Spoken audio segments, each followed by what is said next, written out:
भाजपा तीसरी बार सत्ता में, लेकिन सवाल पहले जैसा। क्या 75 की उम्र पार कर मोदी जी थमेंगे या रुकेंगे? संघ ने मर्यादा की लकीर फिर से खींच दी है। अब देखना है व्यक्ति बड़ा होगा या विचार। नमस्कार, मैं डॉक्टर विजय शुक्ल। 2024 का लोकसभा चुनाव समाप्त हो चुका है। नरेंद्र मोदी तीसरी बार भारत के प्रधानमंत्री बन चुके हैं।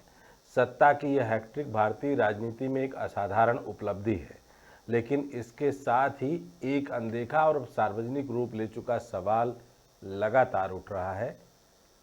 तीसरी बार सत्ता में आने के बाद, एक बरस की यात्रा पूरी करने के बाद, कि क्या नरेंद्र मोदी 75 वर्ष की उम्र के बाद भी प्रधानमंत्री बने रहेंगे? और क्या राष्ट्रीय स्वयंसेवक संघ का हालिया बयान इसी सवाल का सुसंकेत है? संघ प्रमुख मोहन भागवत ने हाल ही में नागपुर में एक सार्वजनिक कार्यक्रम के दौरान जो कहा, उसने राजनीतिक हलकों में खलबली मचा दी है। उन्होंने कहा, 75 वर्ष की आयु के बाद व्यक्ति को सेवा की नहीं, मार्गदर्शन की भूमिका निभानी होगी। जी हाँ, ये वही मार्गदर्शक मंडल वाली बात कर रहे हैं, और ससम्मान भारतीय जनता पार्टी की अपनी रीति और नीति के हिसाब से मार्गदर्शक मंडल में बिठाने की व्यवस्था वाली भी। यह बात उन्होंने बिना किसी नेता का नाम लिए कहा, लेकिन इतने स्पष्ट संदर्भ के साथ कहा कि इसे अनदेखा करना संभव नहीं था। राजनीतिक पर्यवेक्षकों, मीडिया और यहां तक कि स्वयं भाजपा के भीतर भी इसे सधे और सीधे तरीके से प्रधानमंत्री नरेंद्र मोदी से जोड़कर देखा गया। भाजपा ने 2014 में मार्गदर्शक मंडल की अवधारणा प्रस्तुत की थी। लाल कृष्ण आडवाणी, मुरली मनोहर जोशी जैसे दिग्गज नेता जिन्होंने पार्टी को खड़ा किया, उन्हें इसी आयु सीमा यानी 75 साल वाला जो पूरा ये पंच है के बाद सक्रिय राजनीति से दूर कर दिया गया। उस वक्त यह निर्णय मोदी के नेतृत्व में ही लिया गया था। उसी सिद्धांत की ओर अब नरेंद्र मोदी स्वयं अग्रसर हैं। वे 17 सितंबर 2025 को 75 वर्ष के पूरे हो जाएंगे। लेकिन इस बार पार्टी का रुख पहले जैसा नहीं है।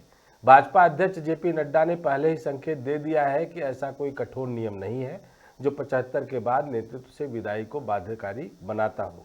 यह स्पष्टीकरण दरअसल इस बात की स्वीकारोक्ति है कि अब भाजपा के भीतर नियमों और नीतियों का निर्धारण सैद्धांतिकता से नहीं, सत्ता के समीकरणों और व्यक्ति केंद्रित प्रभाव से हो रहा है। राष्ट्रीय स्वयंसेवक संघ हमेशा से विचार को व्यक्ति से ऊपर रखता आया है। उसके लिए व्यक्ति एक वाहक है, विचार का साधन, not the end but the means. लेकिन पिछले एक दशक में भाजपा जिस रूप में आगे बढ़ी है, उसमें नरेंद्र मोदी की छवि ही सर्वोपरि हो चुकी है।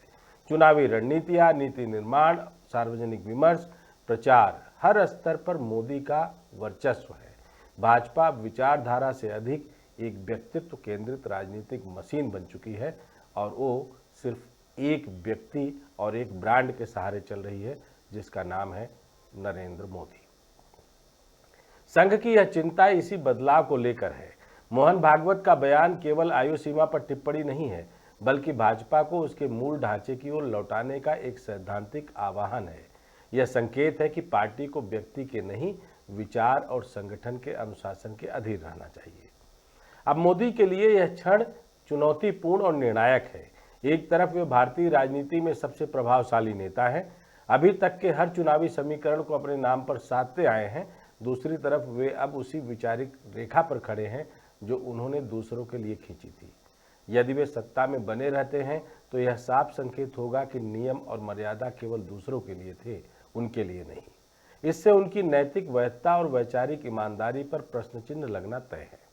लेकिन अगर वे खुद मार्गदर्शक की भूमिका स्वीकार करते हैं तो यह भारतीय राजनीति में एक ऐतिहासिक दृष्टांत होगा, जहां व्यक्ति ने विचार की मर्यादा के आगे अपने पद को तुच्छ माना।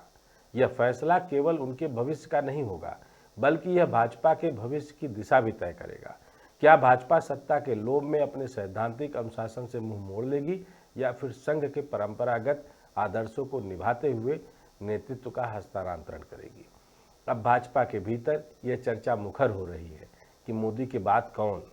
क्या अमित शाह, जो मोदी के सबसे करीबी और रणनीतिक सहयोगी माने जाते हैं, स्वाभाविक उत्तराधिकारी होंगे, या फिर योगी आदित्यनाथ, जो न केवल एक कट्टर हिंदुत्व के प्रतीक हैं, बल्कि संघ की विचारधारा के भी निकट माने जाते हैं, को आगे लाया जाएगा?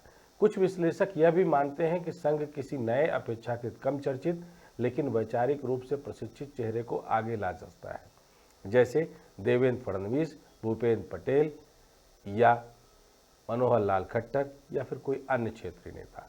परंतु यह सिर्फ चेहरे का बदलाव नहीं होगा, यह वैचारिक पुनर्संरचना की घड़ी होगी। एक ऐसा मोड़ जहां भाजपा को तय करना होगा कि वह मोदी ब्रांड से आगे बढ़ सकती है या नहीं, और क्या पार्टी केवल चुनाव जीतने की मशीन है या एक दीर्घकालिक वैचारिक आंदोलन।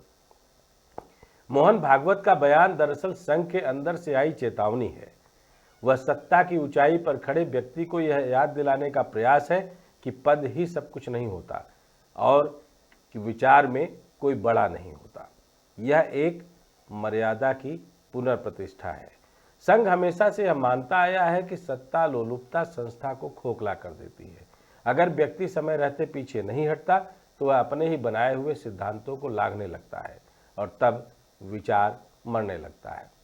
भाजपा के सामने अब दो रास्ते हैं, या तो वह मोदी के करिश्मे पर सवार होकर सत्ता को बनाए रखने का खेल खेले और संघ के मूल्यों को धीमे धीमे दरकिनार कर दे, या फिर वह संगठनात्मक रीति नीति और वैचारिक अनुशासन को सर्वोपरि मानते हुए एक नया नेतृत्व तैयार करे जो दीर्घकालिक टिकाऊ हो और सत्ता के साथ साथ सिद्धांत की साख भी बनाए रखे।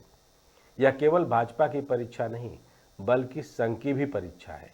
क्या वह अपने ही वैचारिक पुत्र के आगे अपने सिद्धांत को कायम रख सकेगा? यह सवाल अब नरेंद्र मोदी के सामने है। क्या वे सत्ता की ऊंचाई पर खड़े होकर उसे मर्यादा के आगे झुका सकेंगे? क्या वे एक ऐसा उदाहरण पेश करेंगे जहां व्यक्ति ने विचार को सर्वोच्च माना, या फिर वे इतिहास में एक अपवाद बनकर दर्ज होंगे जिसने मर्यादा की लकीर को अपने नाम के आगे छोटा समझ लिया? क्योंकि भारतीय राजनीति में सत्ता तो समय देती है लेकिन मर्यादा इतिहास बनाती है। तो अब बस मोदी जी एक राजनीतिक व्यंग नहीं बल्कि एक आत्ममंथन है। एक प्रश्न है कि क्या सत्ता के शिखर पर खड़ा व्यक्ति भी अपने ही बनाए नियमों को पालन कर सकता है?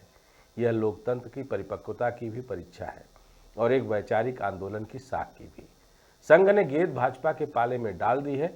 अब यह देखना है कि भाजपा उस गेंद को राजनीतिक पैतरे से खेलती है या फिर उसे वैचारिक अनुशासन से पकड़कर इतिहास में एक नई लकीर खींचती है। एक पद।